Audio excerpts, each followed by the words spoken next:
Opa, eu nem imaginava que eu ia reativar meu canal e vai ser basicamente pra fazer uma homenagem a uma pessoa que eu tenho um carinho enorme, porque esse tipo de pessoa que é cativante, pensa bastante, acaba.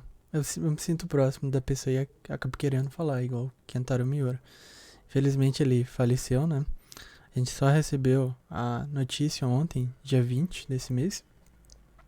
Você vê como que o Japão em si é muito recluso, eles têm uma cultura de reclusão muito forte e a gente só foi bombardeado com essa notícia ontem. Mas eu queria fazer um tópico, falar sobre ele, falar sobre a obra dele, falar de alguns pequenos tópicos sobre os mangakas em si. Eu sempre trabalho com essa palavra. E, e como que a cultura ocidental, a cultura do consumismo imediatista, né? Lá Bauman tá afetando esse tipo de escritor. Não afetou tanto o Kentaro Miura, óbvio que na sua juventude, pela sua pressão, afetou bastante, né?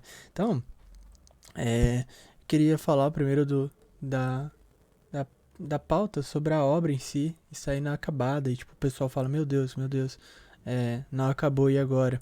Quem vai dar continuidade, como se a vida de uma pessoa não valesse nada, né? Tipo, por mais que a gente não conheça a pessoa como dele, porque sempre foi recluso, ele nunca falou de si, mas a obra dele expressa ele como pessoa e por isso que a gente tem um afeto muito grande pela pessoa. E a pessoa olhar só a obra é até entendível, tudo bem, você só conheceu ele por aí, os rastros que ele deixou sobre a personalidade dele foi por aí também. Deixa eu pegar o nome do mangá que ele até fez outro. É, Gigantomachia, mas eu não acabei vendo, mas exprime também o conhecimento dele sobre religiosidade, história, e você vê que o cara realmente é muito inteligente. Mas o backstory que eu quero contar é porque as pessoas cobram isso, tipo, é, pô, ele tinha uma vida e ele tentou, ele fez essa obra, não é... Quantas obras que você vai ver igual a dele? Você não vai ver de uma hora para outra, e é por isso, porque obras boas demoram para acabar, e na maioria das vezes não acabam, porque a plenitude dela faz que ela se torne quase infinita. E às vezes ela é tão boa e ela acaba também, mas a chave de incógnitas que ela deixa para ser desvendada é muito grande. Então, tipo, você fica mentalizando, fica torcendo para sair mais coisas, mas às vezes não acontece porque a vida é finita. E acho que a gente deveria repensar nisso. Eu vou falar, tipo, é igual o SNK, Shingeki no Kyojin, pros menos chegados. Aconteceu a mesma coisa com o Isayama, né? Ele demorou anos e anos para produzir ele e devido ao hype recente dele, as pessoas queriam consumir aquilo para agora, como se a obra não existisse há muito tempo, e queriam que a qualidade fosse a mesma do tempo que ele levou para fazer as 3 temporadas. Eles queriam a temporada inteira, assim, finalização, em um ano, sendo que a obra dele não foi feita em um ano. E deu no que deu no final. Até ele fica triste por isso, mas ele sofreu pressão para você estar numa empresa do nível, do calibre que ele está trabalhando. É esse tipo de pressão que ele vai sofrer. Mas isso tudo culpa pela oferta e demanda. E quem modela os tipos de demandas, o tipo de qualidade em si, somos nós, o coletivo. Então você tem que parar e pensar que talvez quem esteja afetando a qualidade das coisas seja você. Talvez a cultura do imediatismo esteja já atingindo patamares perigosos, porque você, ao mesmo tempo que anseia a qualidade, a nuance, a profundidade metafísica, você quer que aquilo saia rápido. E isso não existe. É só ver o Togashi, o Kentaro, depois que eles atingiram a, a fama que eles almejavam, eles não faziam mais, tipo, a produção do jeito que eles faziam como mais jovem. Por quê? Porque a saúde estava desgastada, estava estressante. E, pra ser bem sincero, tipo, quando você chega, você se realiza. Porra, imagina o Togashi vendo agora os fãs do Miura falando: porra, o cara não finalizou a obra, ai, que foda, que pau no cu. Imagina se ele dropa e falando: foda-se, não vou fazer porque eu vou lá ter um problema do coração por estresse, por pressão, por causa de um maluco que eu não sei quem é, que não estudou o que eu estudei, que não correu o que eu corri pra tá alegrando ele, e mesmo assim ele fica ingrato. E eu tenho a chance de morrer a qualquer momento por causa de estresse. E estresse não é brincadeira, se cuidem aí, rapaziada.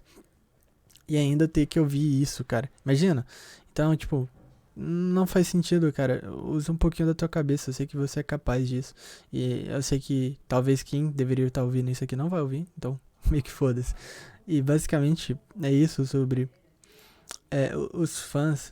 Não faz sentido. Eu, por mim, pode levar o tempo que for. O Vagabond pode acabar e parar de produzir. O Miura, quando ele lançava, eu sempre falava brincando, mas tipo, era tipo um. Eu esqueci a palavra que alcunha isso de uma forma mais devida, mas ele podia levar o tempo que for, porque eu sei que era a Magnus Opus dele e era a obra-prima dele. Então, tipo, a obra-prima tem que continuar sendo a obra-prima. Então, leva o tempo que você quiser, que eu não tô nem aí. Porque quando eu ler, eu sei que vai ter algo assim de, tipo, eu ficar refletindo, não é um anime clichê que eu vou ver e falar, eu já vi isso em outro lugar e, tipo, parece que ele só copiou e nas coxas e foda-se. Não era a mesma sensação que eu sentia lendo o Berserk em si. E tanto é que ele morreu com a idade dele por causa disso. É, ele se estressou muito na fase mais nova dele, lá para os seus 20, 25 anos, 30 anos. E a gente pensa, pô, a gente é jovem nessa idade e olha, ele morreu com 54 anos. E a gente pensa, não, a gente é novo e a gente pode bater desse jeito em nós mesmos que não vai dar nada. Saúde não se recupera, uma vez perdido, perdeu, rapaz.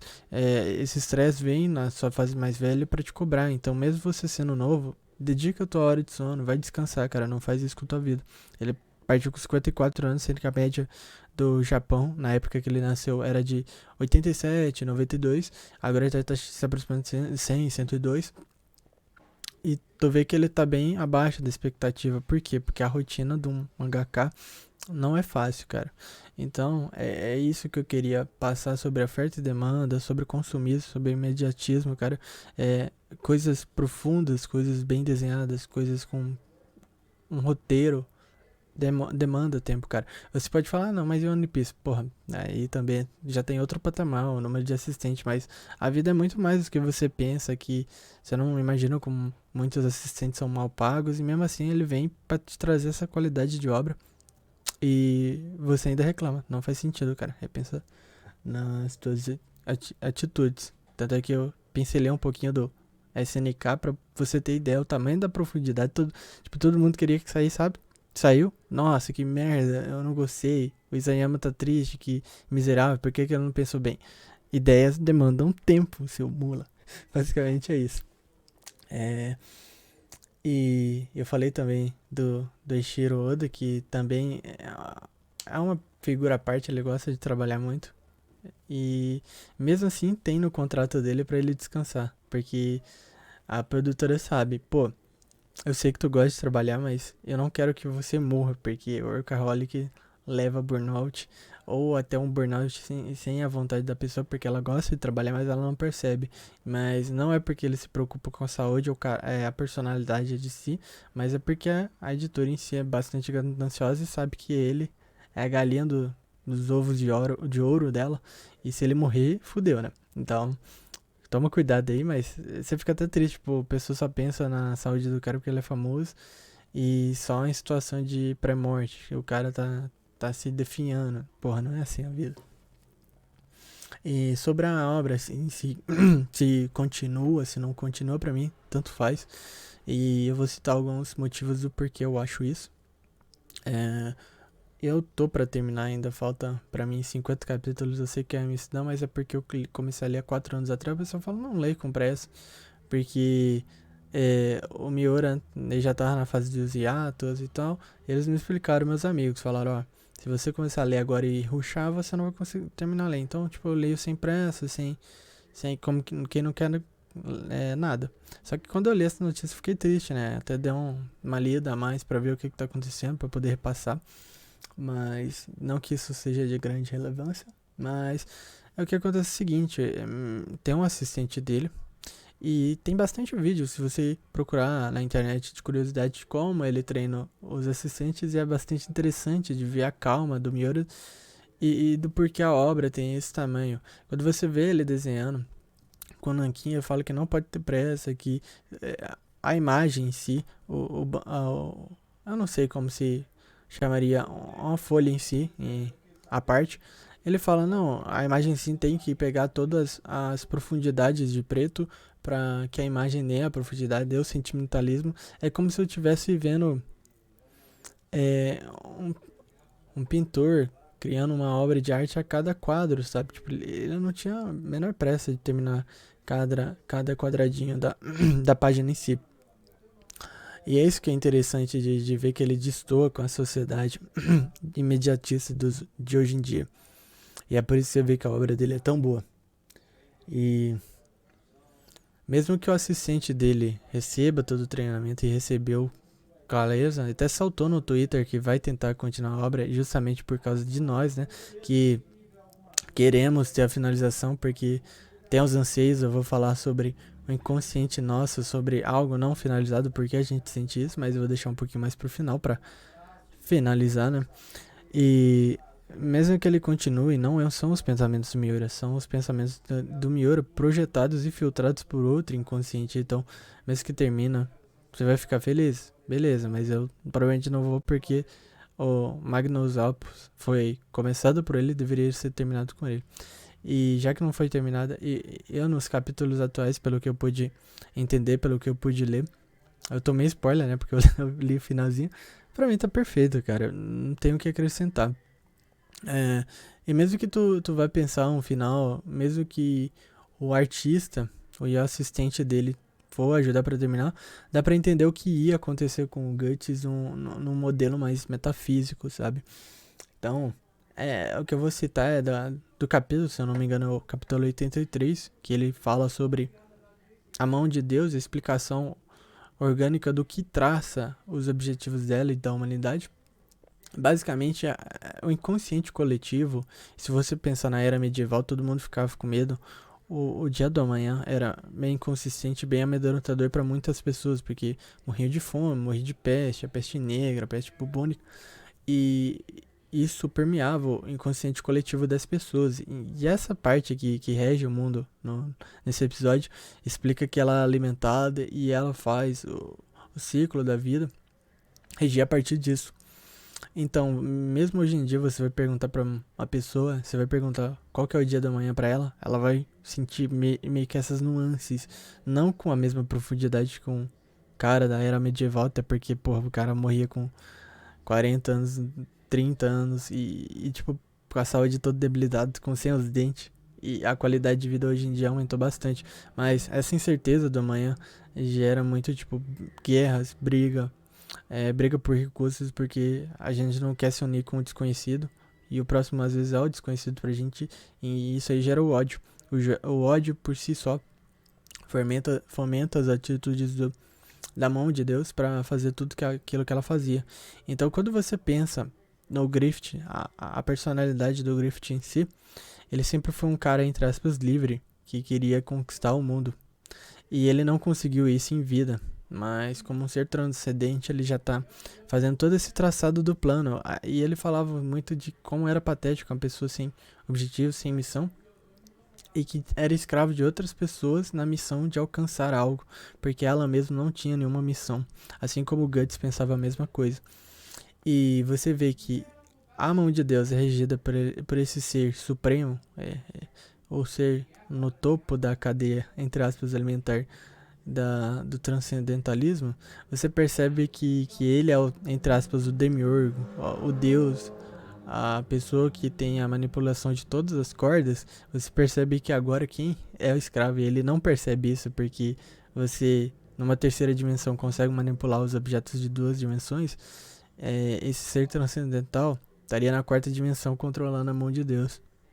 Então, quando você pensa nisso, você pensa que o Griffith vai continuar sua jornada ad infinitum e sendo um escravo, mesmo que ele não perceba. Então, no final, tudo aquilo que repudiava ele tá impregnado na alma dele.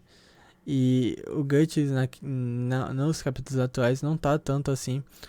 Mesmo que ele queira a vingança, ele não está tão atrelado aos desejos mundanos como o Griffith. E o Griffith, ao não perceber que ele só é uma peça de tabuleiro, ele acha que é um ser superior. Mas é igual o Askeladd lá do Vinland Saga fala, todos nós somos escravos de alguma coisa. Ao ascender o poder para tentar alcançar o seu sonho, ele não viu que ele perdeu a sua liberdade.